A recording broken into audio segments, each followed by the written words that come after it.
Hello everyone, this is Professor Srinivasan here, back again with yet another concept in bond trading.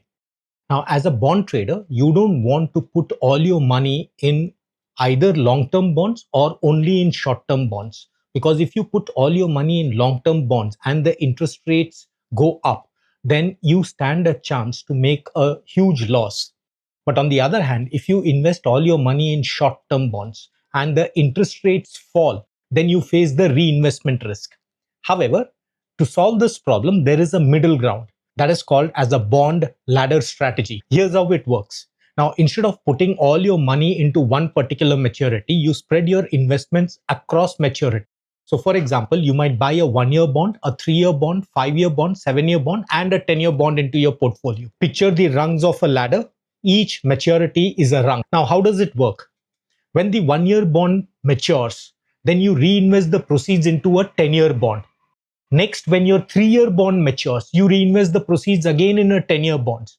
Now, as a result of this, what happens is that you have periodical inflows which you can keep reinvesting into a longer term maturity. Over time, you will always have a bond maturing irrespective of which direction the interest rates move. If rates go up, you get to reinvest at a higher rate.